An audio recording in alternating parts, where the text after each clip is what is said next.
মানবতাবিরোধী অপরাধের মামলায় মৃত্যুদণ্ডের রায়ের পর শেখ হাসিনাকে আবারও ফেরত চাইল বাংলাদেশ।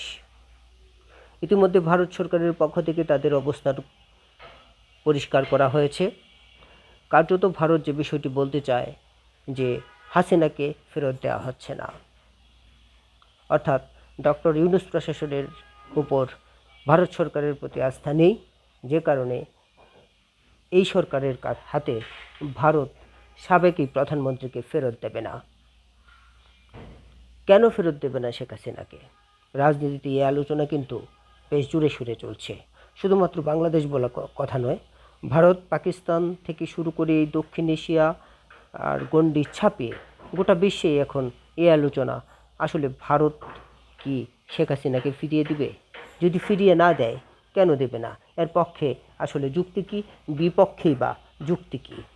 আপাত দৃষ্টিতে যেটি রাজনৈতিক বিশ্লেষকরা দেখছেন, ভারত মনে করে শেখ হাসিনাকে ইউনূস সরকারের হাতে তুলে দিলে তার জীবন বিপন্ন হতে পারে এবং মানবতা বিরোধী যে অপরাধের মামলায় তার যে মৃত্যুদণ্ড হয়েছে, সেখানে শেখ হাসিনা ন্যায় বিচার পাননি, কিংবা আসামি পক্ষের যে কথা বলার যে সুযোগ, যুক্তিতর্ক তুলে ধরার যে সুযোগ, সেই জায়গাটি সঠিকভাবে নিশ্চিত হয়নি।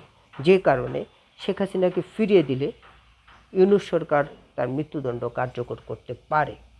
আইন কি বলছে? বন্দি বিনিময় চুক্তি আছে ভারতের সঙ্গে বাংলাদেশের, অর্থাৎ অপরাধীদেরকে ফিরিয়ে দেওয়া নেওয়ার ব্যাপারে।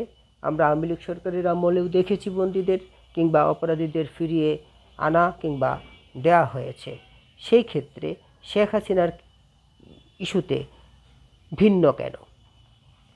ভারতের যে রাজনৈতিক বিশ্লেষকরা আছেন কিংবা দক্ষিণ এশিয়ার রাজনৈতিক বিশ্লেষকরা মনে করেন যে বন্দি বিনিময় চুক্তি থাকলেও, আইন থাকলেও, সেখানে আইনের যথেষ্ট রকমের ফাঁকফোকর রয়েছে। এই ফাঁকফোকরগুলোতে ভারত ইস্যু করবে, সেই ইস্যুতেই কিন্তু শেখ হাসিনাকে ফিরিয়ে দেওয়া না দেওয়ার ব্যাপারে তারা কোনো কঠোর কিংবা অবস্থানে থাকতে পারে। এটি হচ্ছে ভারতের সবচেয়ে বড় হাতিয়ার। তবে এটি বাস্তবতা যে রায়ের পর কিন্তু ভারত থেকে শেখ হাসিনাকে ফিরিয়ে দেওয়ার উপর জন্য দেশটির উপর বেশ জাতীয় আন্তর্জাতিক পর্যায়ের চাপ পড়বে। সেই চাপটি কিন্তু মোকাবেলা করার ভারতের কি শক্তি আছে? অনেকে মনে করেন যে ভারতের যথেষ্ট শক্তি আছে, যেহেতু বিশ্বের একটি প্রভাবশালী দেশের মধ্যে অন্যতম। সেই জায়গা থেকে বাংলাদেশের কাছে ভারতের নতি স্বীকার করার যে জায়গাটি, সেটি ভূ রাজনৈতিক দিক থেকে বিচার বিশ্লেষণের জায়গায় সেটি আসলে সেই অর্থে কার্যকর না।